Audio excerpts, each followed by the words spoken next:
Ó, já está online. Boa tarde a todos. Aqui, mais uma vez, a gente está na nossa live do Vencendo Mieloma. E hoje eu estou com a Wanda, nossa parceira de sempre. E como convidada temos a Camila Farias, que é a nossa nutricionista. É nutricionista aqui na nossa unidade de transplante também.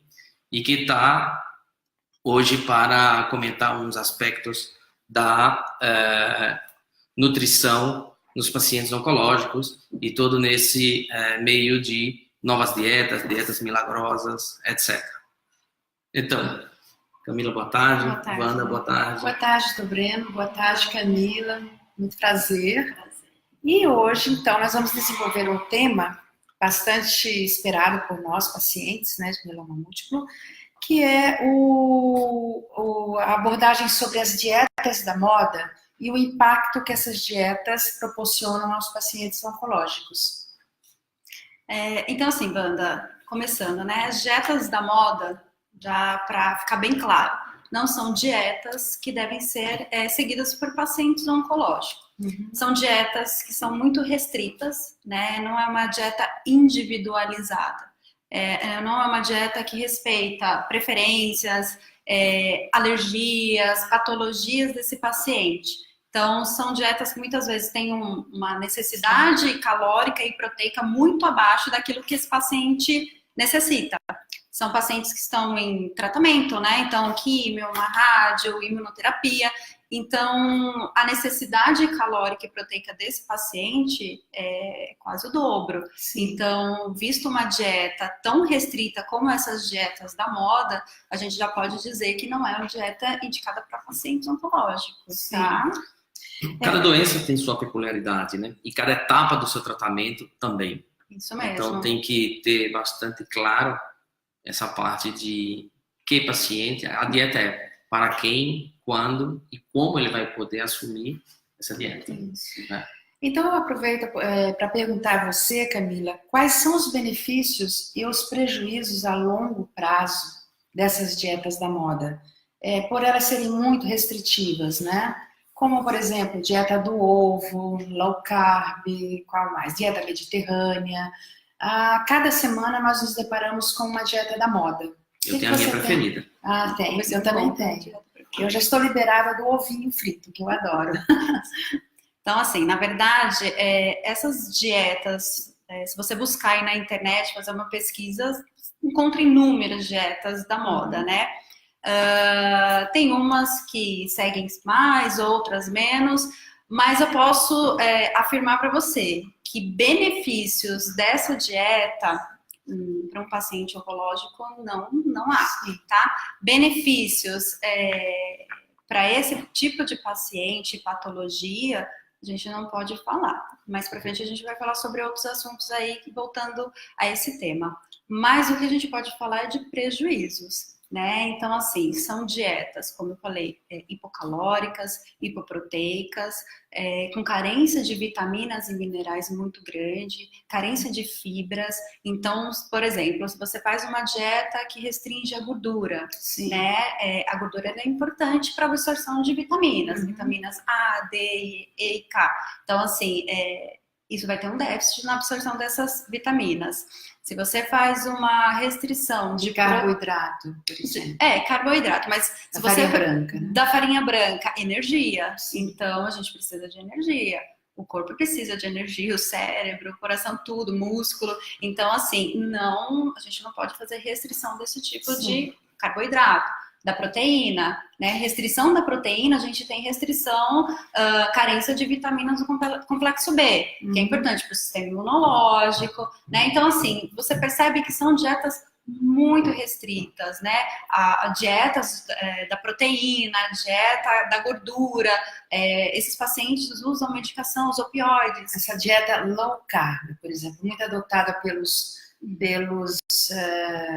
pessoas que frequentam as academias, né? Nós vemos aí desafios e desafios.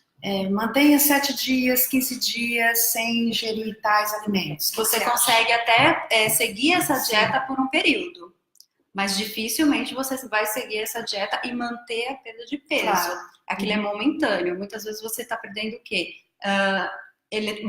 água, eletrólitos, você perde massa magra. Então, voltando ao paciente oncológico, perda de massa magra é perda de qualidade de vida, Sim. né? Então, assim, Um prejuízo muito... é um prejuízo muito grande, né? A longo prazo.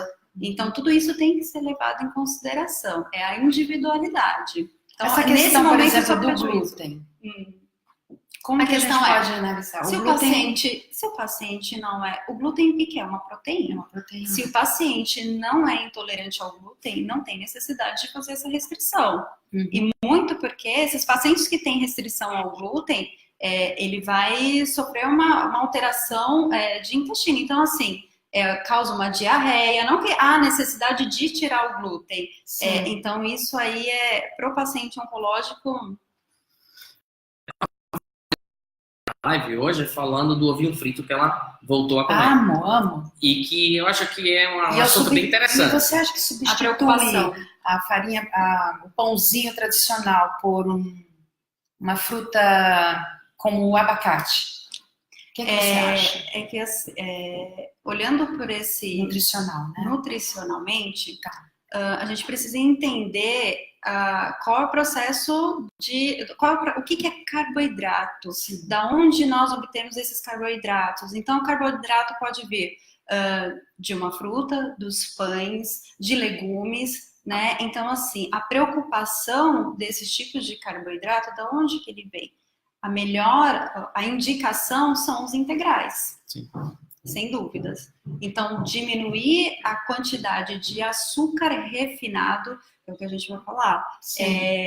Isso sim traz benefícios. O abacate é uma gordura saudável. Aí o abacate é uma gordura saudável, uma gordura boa, né? Então, não há restrição por parte disso. A gente precisa, então, inserir na alimentação desse paciente. Tanto porque, pela quantidade de energia que ele fornece. Então, isso também é indicado no momento de uma restrição alimentar. Eu posso fazer uma pergunta sobre mitos? Pode. Quer dizer, na verdade, quer fazer alguma pergunta sobre especial? Não, é só comentar um pouco do que a gente já tinha começado. Sim. E vai, eu acho que encaixar justamente com seus mitos. Por exemplo, começamos há poucos anos em que o ovo era o vilão e hoje a gente adotou o ovo como parceiro. Isso. E ao contrário, agora o açúcar é o vilão. Isso é mito ou verdade? Começamos pelo ovo, depois passamos pelos açúcares, né? E a questão exatamente, são essa questão da carne vermelha e o açúcar. Para o paciente oncológico, assim, é um assunto bastante diário, é frequente. Nós conversarmos sobre evite carne vermelha e açúcar, porque você está dando comida bem assim, para o câncer. Está alimentando o câncer. Então, vamos deixar bem claro, né? Vamos até passar com calma para entender, porque isso gera realmente muita dúvida e coisas que o paciente trazem dia a dia. O açúcar não alimenta o câncer. Não é o açúcar que vai entrar na célula e causar... direitinho, para todo mundo ouvir. O açúcar não causa o câncer. Não né? causa. Mas não por isso deve abusar. Vamos por parte, vamos lá. Vamos lá. Não é ele que vai entrar lá na célula e causar um dano no DNA dessa célula. Não é isso. Tá? O que deve ser evitado é o consumo exagerado de carboidratos e açúcares refinados. Então, o que tem estudos mostrando a associação com o câncer é a obesidade.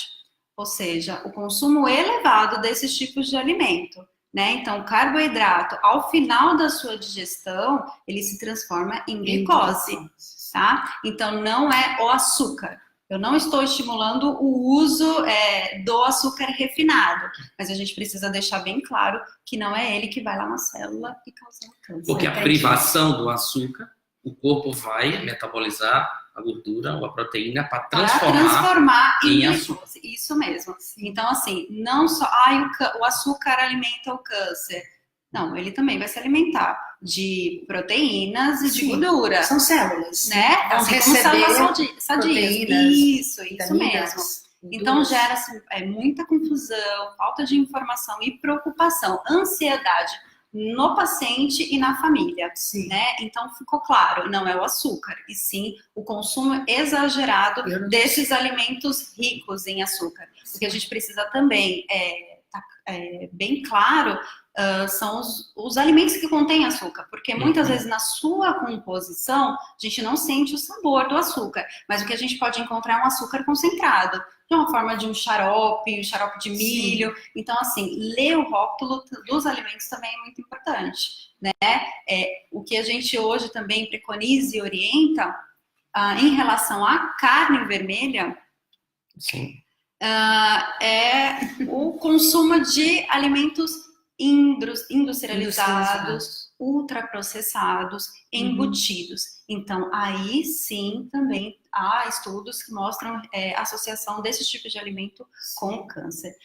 E é o processo, não é o alimento em si, Wanda, é o processo que esse alimento sofre para chegar até o embutido, né? Quando eu falo também, eu falo do churrasco, tá? Camila, vamos pela carne vermelha, o preconceito em relação... Aqui o doutor Breno fica fora dessa questão, né? Porque eu ouvi dizer que ele gosta de um churrasquinho, então, né? Quem não? Como você nos orienta em relação ao consumo da carne vermelha, em relação à carne branca? Hoje a OMS tem, né, uma cartilha ali de várias informações do que você deve seguir para evitar esses tipos de alimento e uma alimentação saudável. O que se preconiza hoje? O consumo de 500 gramas de carne vermelha, tá? 500 por semana. Por semana? Aí Aí você pega lá um bifinho, conta ali na palma da mão. Nossa nutricionista está colocando a gente de castigo aqui, hein? Mas eu não estou retirando, então não é a carne vermelha também que prejudica. 500 gramas por semana? Isso, Wanda. Isso tirando os embutidos, tá? Sim, então, os embutidos, evitar, ou se realmente o que eu poderia dizer hoje para se evitar mesmo são esses alimentos embutidos, os defumados, tá? Inclusive o famoso peito de peru com queijo Minas.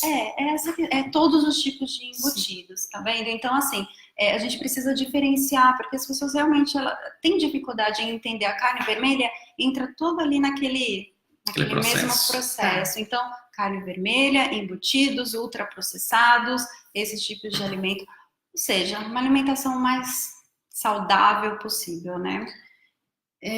Já temos algumas dicas, né? Nós temos algumas dicas e a gente tem visto na mídia uma invasão de blogueiras, blogueiros, né? Pessoas voltadas para o esporte.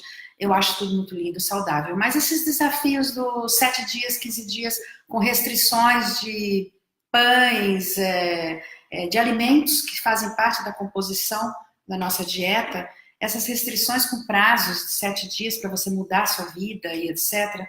Fale uma coisa sobre isso. É o que eu falei, como a dieta é muito restrita, dificilmente você vai conseguir seguir essa dieta por muito tempo, né? Então, ou seja, a pessoa até se empolga naquele momento, vê a perda de peso, que não é uma perda de peso, e sim a depois perda também de líquidos.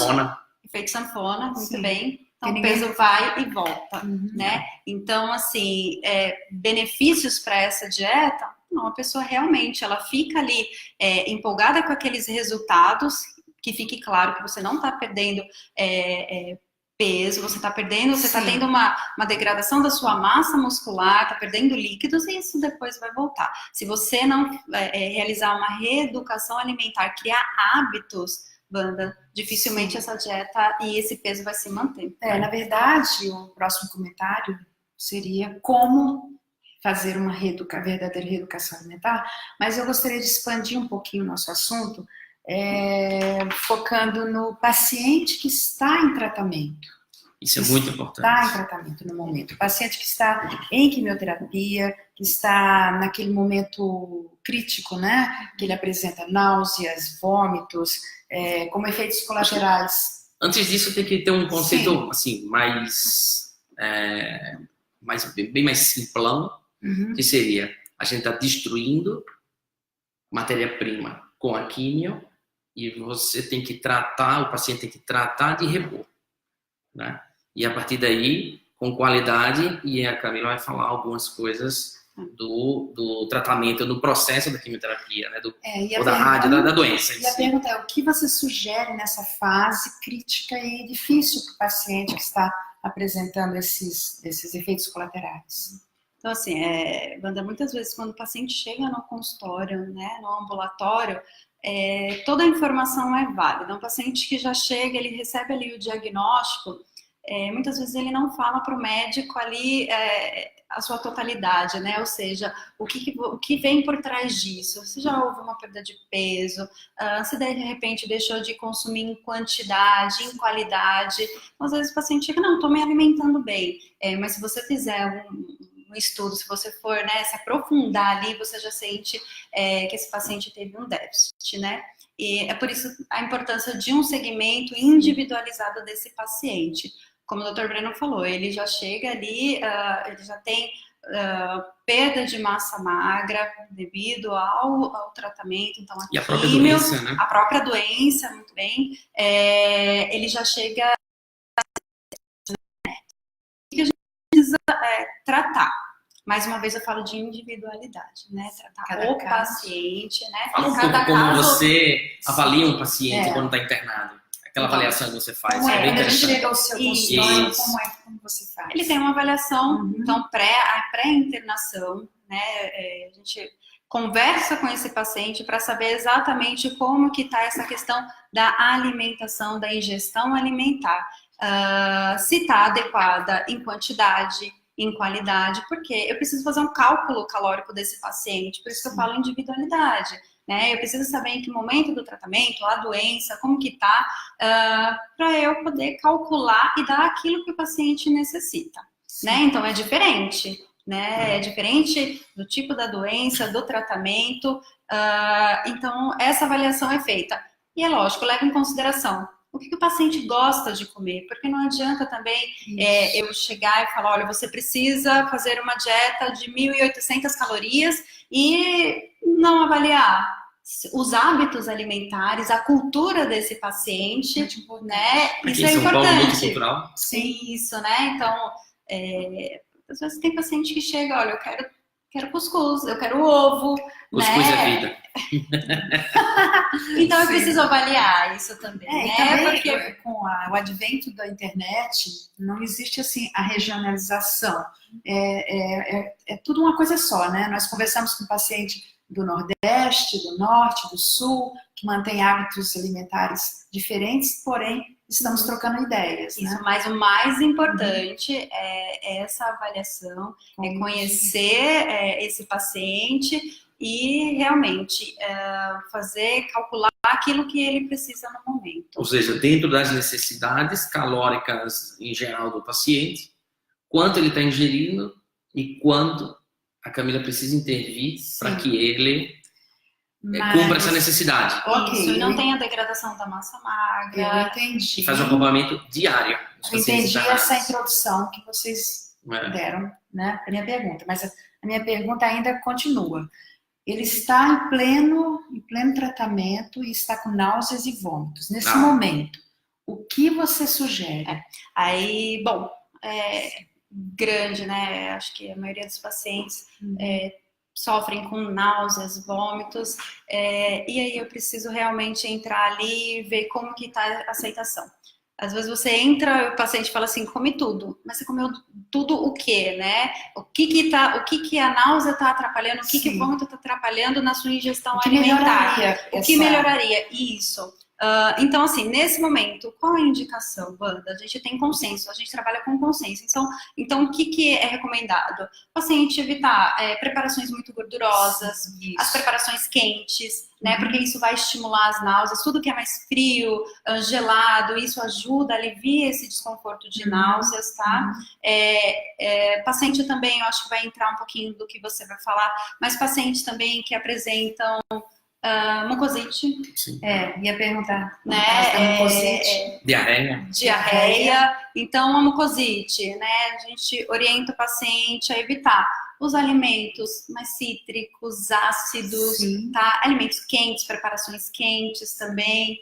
A dieta precisa ser realmente uma dieta líquida, uma dieta cremosa, isso depende do grau da mucosite. Na verdade, como ele vai se sentir confortável na ingestão desses Isso alimentos. mesmo, é tolerância. É aquilo que é o melhor para ele. Né? Eu posso ter uma mucosite grau 2 para um paciente, mas que um tolera mais uma dieta cremosa, outro mais líquida, então é muito... A gente tenta adaptar. Né?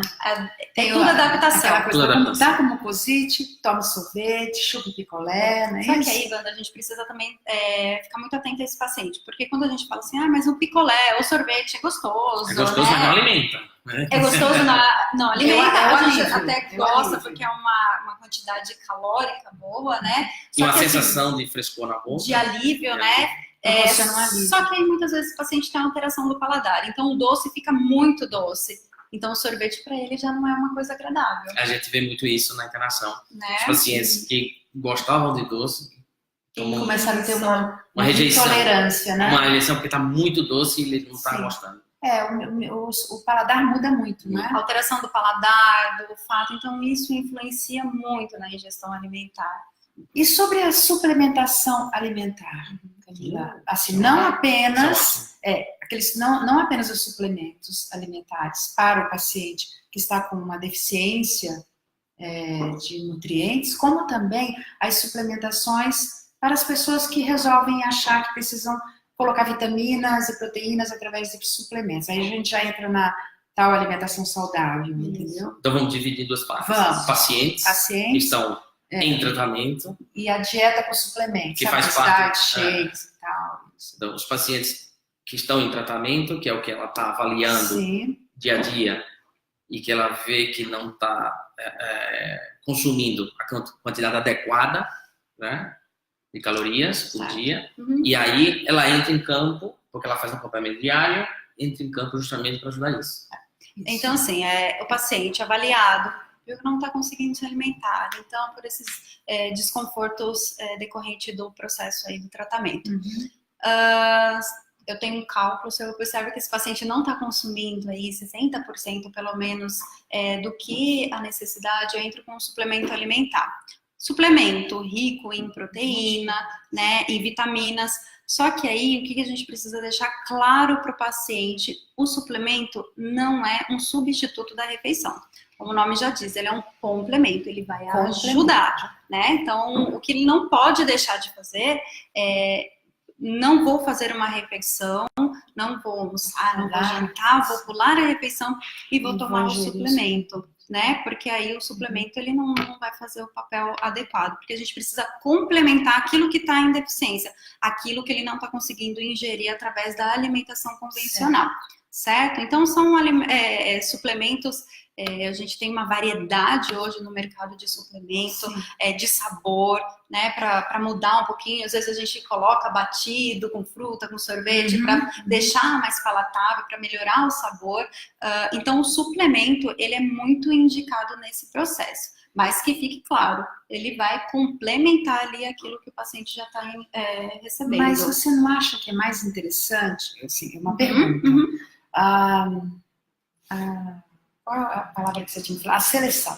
Seleção de alimentos ou como é que eu poderia formular essa pergunta? Sim, obter do alimento natural a carga nutricional que nós precisamos, ao invés de complementos, suplementações industrializadas, né? Porque são industrializados. Mas isso a gente está falando de um paciente oncológico que tem uma alta demanda metabólica, ou seja, ele precisa muito mais daquilo do que o habitual, certo? Só que ele não consegue a meta dele. Ele não consegue ingerir. E são necessários exames, né? Exames para... Mas a suplementação que a gente está falando aqui, Wanda, é uma suplementação para ajustar o aporte calórico e proteico. Entendi. Tá? É diferente daquele que a gente vai chegar até aí. Mas assim, nesse momento do tratamento, a necessidade do suplemento alimentar, do suplemento oral, é dar àquele paciente aquilo que ele não está conseguindo receber através da alimentação, da via oral convencional. Sim. Tá? Então, é adequado. Tá. Nesse momento, sim. Quando a gente fala de suplementação, porque hoje em dia se fala muito em alimentos, em suplementos que ajudam, né? Antioxidantes. Então, assim, os antioxidantes obtidos através da alimentação, eles podem sim trazer benefícios, mas não aqueles suplementados, tá? Então, a gente não indica suplemento de antioxidante, mas sim aqueles obtidos da alimentação. Sim. Aí é o que você está falando, né? Não de forma industrializada, mas sim da alimentação. Outro mito que está na moda e que a Mabel aqui, nossa fiel seguidora, pergunta: graviola. Já a terceira pessoa que me pergunta hoje sobre a graviola. Graviola mata o câncer. A folha do graviola. Banda, assim, a gente entrar nessa mérito das folhinhas, das ervas, do chá, de erva. Eu não posso afirmar que a graviola traz um benefício. Eu não tenho nada comprovado, não tem estudos que falam sobre isso, tá? E é aquilo, o que é bom para uma pessoa pode não ser boa para outra. Então, a gente precisa avaliar caso a caso, entrar. Então, assim, o importante seria a avaliação não só da graviola, mas daquilo que contém a graviola, que ela pode também obter de outros tipos de fonte. Qualquer planta, qualquer coisa natural, eu acho que são duas mensagens. De quimioterapia, de radioterapia, etc. Nenhuma dessas dietas. E a segunda mensagem é sempre perguntar se o que você está tomando, essa coisa natural nova, não vai interferir, porque algumas interferem. Eu já falei, uma das dicas que eu falei, que eu postei no Instagram, foi o chá verde e o bortezomib. Quem faz uso no mieloma, quem tem mieloma múltiplo e trata com o Velcade, que é o nome comercial do bortezomib, não pode tomar chá verde porque diminui o efeito do remédio. Então, sempre perguntar. O chá verde. O chá verde especificamente. O chá verde. Tá? Em outras situações, o chá verde é bom. Paciente. E muita gente toma chá verde como diurético. Termogênico, né? Esses pacientes também, né? A gente trabalha com os pacientes pós-transplante, então, até mesmo na alta, durante a alta, não tem noção daquilo, né? Então, esses alimentos termogênicos, eles podem também interferir com o imunossupressor. Então, assim, isso tudo precisa ser muito bem esclarecido. Exatamente. Tem dúvida? Pergunte. Né? Não fazer na dúvida, porque eu acho que vai ser porque minha vizinha falou. Minha vizinha usou. Essa é a frase mais perigosa. Plantinhas, ervas. É a mais perigosa, porque a gente no mundo da oncologia, da hematologia, do transplante, etc., temos muitos medicamentos que a gente trabalha sobre nível sérico, ou seja, o nível do remédio no sangue. E qualquer alteração, ou a gente vai aumentar muito o nível, por conta de estar tomando algo, e isso vai dar muitos efeitos colaterais, ou aquela substância que a gente está tomando de uma forma natural, de um conselho de um amigo, que vai fazer diminuir o seu tratamento no sangue, no nível sérico, e vai diminuir a eficácia do tratamento. Ou seja, a gente pode ir para os dois lados. Por isso que o diálogo é fundamental. Nós circulamos em grupos, pacientes, e a nossa tônica é sempre tente conduzir com seu médico um diálogo saudável, intenso. Não se envergonhe de fazer perguntas que você acha que são mas parece que isso está cada vez mais difícil. Está muito difícil. Então, se o seu médico não te instruir, aquela pergunta que você achou que seria inadequada ou bobinha, mude de médico. Eu falo isso. Eu extraio do meu médico, seja ele meu hematologista, minha ginecologista, seja o que for. Eu saio do consultório sem dúvidas. Esclarecido, né? Mesmo das dúvidas, né, Wanda? Isso é importante. Deixa eu só continuar uma perguntinha para você. O benefício, aqui estão perguntando ao pessoal do Instagram, estão perguntando o benefício de estar tomando bicarbonato. Bicarbonato? Sim. Como assim bicarbonato? Aqui existe um comprimido de bicarbonato, existem algumas recomendações pouco fundadas de tomar bicarbonato, como água com que estão com pH mais básico, e tudo isso é mito. É mito porque o corpo é sábio. Se você ingere muito bicarbonato para deixar um pH mais alcalino, o corpo é sábio, vai transformar e deixá-lo no pH Sim, correto. Isso não existe, entendi. tá? Então, isso não existe. A gente utiliza o bicarbonato quando a gente utiliza alguns medicamentos, tipo metotrexato, em tratamento de leucemias e no transplante. Metro o quê? Metotrexato. Metro. O pessoal não entendeu, não. E aqui a gente utiliza esse remédio e para facilitar a eliminação, a gente alcaliniza a urina através de bicarbonato, nessas circunstâncias. Os nefrologistas também utilizam em situações pontuais nos pacientes com doença renal crônica que tem uma acidose metabólica. Camila, é saudável, assim, o despertar do organismo, o matinal, aquela água com limão, aquele shot da saúde, água com limão. Eu, por exemplo, tomo de manhã cedo já no meu jejum, água com limão e algumas vezes uma colherzinha de mel ou qualquer outro componente. Não vejo benefício? Não vejo prejuízo nenhum em fazer água com limão.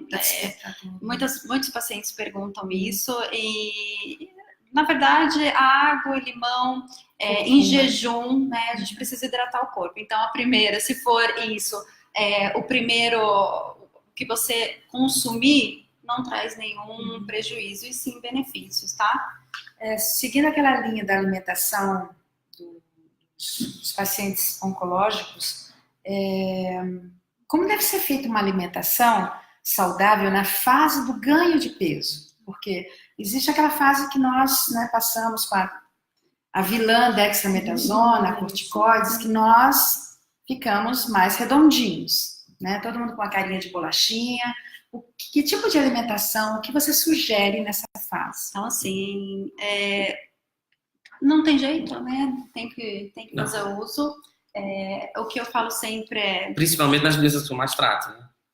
O mieloma. O mieloma. Então, assim, manter, vamos dizer assim, não ficar tão ansioso em relação nesse momento. O que a gente realmente sugere é evitar os alimentos com alta concentração de açúcar, né? Bebidas açucaradas, refrigerante, evitar o uso de alimentos industrializados, porque contém muito sódio, retenção de líquidos, né? Então, assim, realmente, os pacientes chegam muito ansiosos, preocupados, eu vou voltar ao peso anterior, eu vou emagrecer, eu quero emagrecer agora, eu vou deixar... eu não vou mais comer determinados tipos de alimento e não é o momento de fazer dieta. Como a gente falou ali no começo, não é o momento de fazer dieta. Mas nesse momento, o ideal é trocar esse tipo de... fazer essa troca de alimento. Então, por exemplo, um carboidrato, trocar um carboidrato, um arroz branco por um integral, trocar um pão branco por um integral, tentar um acompanhamento com um nutricionista. Sim, isso é importante. Isso é fundamental. É fundamental, realmente, porque tem muita dúvida. Porque mesmo no serviço público, mesmo nos convênios, o paciente oncológico, ele passa pelo nutricionista. Sim, hoje em dia, a maioria dos centros de referência, SUS, tem esse acompanhamento com a nutricionista. Então, é importante essa conversa, como você falou, essa orientação. Esses pacientes, em específico com o uso dos corticoides, né? Não deve se preocupar em perder peso naquele momento. Ele precisa da medicação, ele precisa se alimentar, mas a gente pode adaptar a alimentação para que seja algo que venha trazer só benefícios, né? Olha aí, nosso amigo Ernesto Foz, conhecido por mim e por Camila. Boa tarde, Ernesto, você é um craque. Ele fala, tem mieloma múltiplo, café da manhã, é uma Coca-Cola de 600 ml. Isso daí já é uma briga eterna que eu tenho com você. Vou continuar brigando também. Né? E o almoço, viva outra 600 ml e muito sanduíche. Adoro doces. É prejudicial. Ernesto, você vai levar um puxão de orelha. Ele sabe. Na outra live, ele queria falar que ele queria voltar às atividades físicas e queria treinar boxe. Sim, parabéns. Perfeito.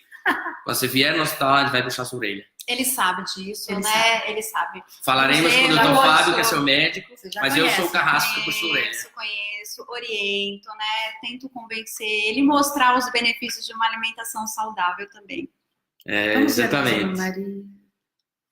A Márcia Vaz, uso de profilaxia de acidose metabólica, renal crônica, a gente falou. Esse é o bicarbonato que é bem utilizado pelos nefrologistas. Aí é um ponto bem nefrológico. Se eles consideraram um momento oportuno, vale a pena, tá? Tô vendo se tem alguma pergunta também no Instagram. Não tem nenhum agora, tá?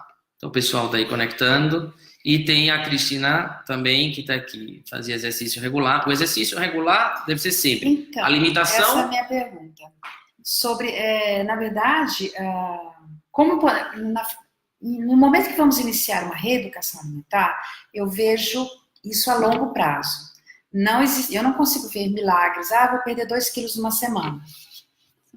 Então, a reeducação alimentar, essa é uma pergunta, ela proporciona uma condição diferente no nosso organismo. E se for adicionado uma educação física, uma atividade física regular, aí fecha bem essa questão, né? Disse tudo, né, Wanda? Então, assim, é reeducação alimentar, mudanças de hábitos. Como é uma verdadeira reeducação? É isso. Qual a assim, expectativa, né? Isso. Então, assim, o que se hoje a gente pudesse orientar realmente um paciente a realizar uma alimentação saudável, alimentação que você dê preferência, como eu estava falando, alimentos integrais. Então, substituir, não é tirar. Eu não preciso tirar o pão, eu não preciso tirar o arroz, eu não preciso tirar o macarrão, mas, se possível, fazer a troca. Né? Ou realmente não consumir os embutidos. Tá? A troca também dos alimentos ricos em açúcar, bebidas açucaradas, sim, os sucos industrializados, refrigerantes. Vamos colocar, né, a bebida alcoólica como uma vilã em alguns momentos, sim, da vida do paciente, sim, oncológico. Né? Se ele está em tratamento, ele deve evitar 100%. Isso mesmo, né? Criar hábitos de horário também, Wanda, né? Ter horários para tomar café, almoçar, jantar.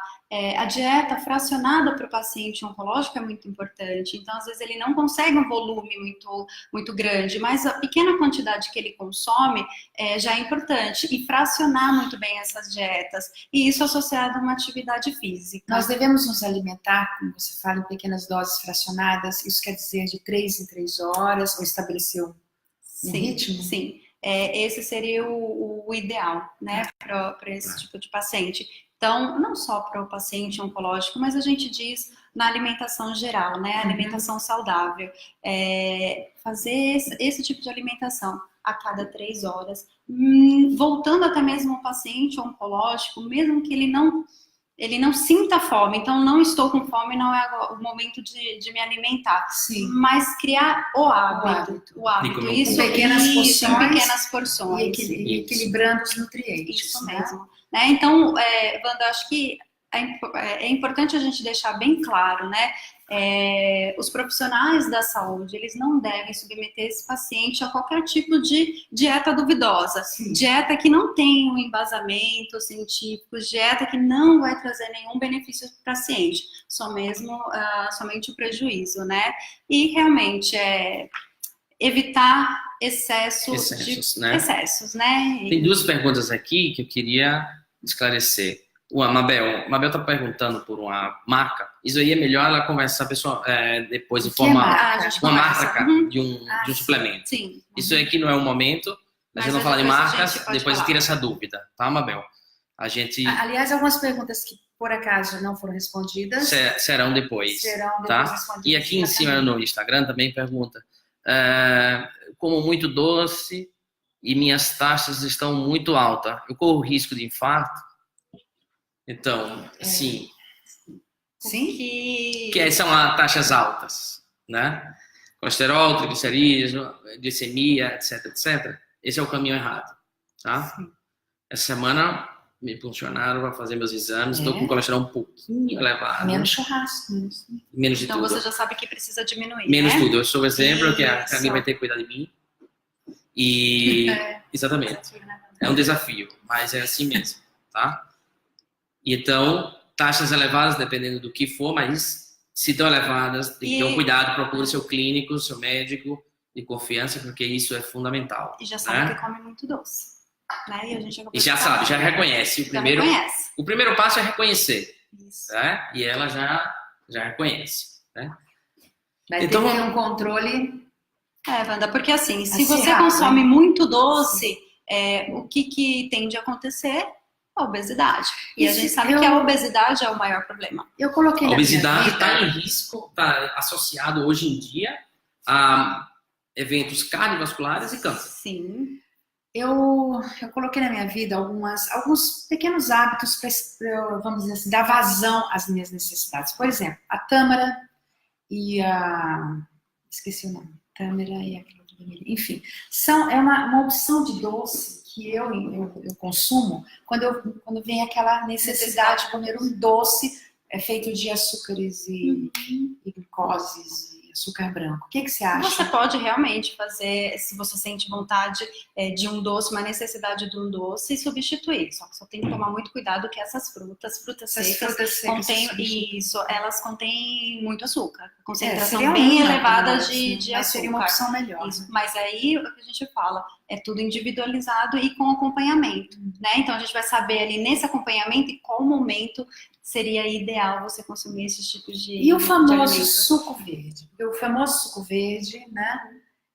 Eu sou uma consumidora de suco verde diária, mas ele não substitui uma refeição para mim, correto? Correto, né? O suco verde vem como um complemento, né? Ali tudo Saudável que você... demais, mas não a solução. Mas não Mas a não a solução. solução. Muito bem. Então, assim, você consegue colocar o suco verde, acrescentar a sua alimentação, trazendo todos os benefícios, né? Então, seja ele, você produzir ele ali com uma couve, um abacaxi, minha são as receita vitaminas. sempre couve, abacaxi, gengibre, uma maçã. Isso mesmo. pequenininha, É um complemento, um mas não é uma abacaxi. dieta. É. Né? Então, isso precisa ficar Porque bem eu já claro. tive uma pessoa que falou assim, olha, eu odeio salada, eu vou tomar o suco verde, eu coloco tudo dentro do liquidificador, tá resolvido o problema. E ela tomou uma folha de couve apenas. Aí ela realmente vai ter um déficit aí das Sim. carências nutricionais, de vitaminas, que nós falamos até no começo, né? Como você falou, não é uma dieta. Não adianta tomar suco Bom, verde o dia O inteiro. dia inteiro. 42 minutos de live, eu acho que está chegando no final. Né? Estamos? Eu acho que sim, né? Se existe alguma pergunta que não foi respondida, Responderemos em breve. a Camila Farias, né, a nutricionista maravilhosa, linda, bela, competente obrigada. aqui da Beneficência Portuguesa, vai ter o prazer, né, de responder. Sim, E o Dr. Breno também. Eu até encerraria com uma frase assim, pessoal. A dieta da moda vem e vai. A reeducação alimentar vem e fica. Muito bem, Wanda. Gostou? Fechou perfeitamente. Não preciso falar mais nada. Como sempre, a Wanda soltando as dela. Gostou? Adoramos. Por isso que tem que ser live, porque senão ela não conseguiria gravar tudo isso. Então, pessoal, boa tarde.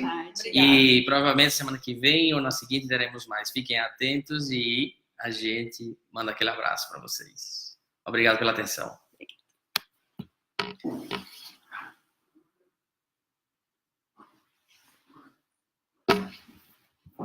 Enquanto não desafio.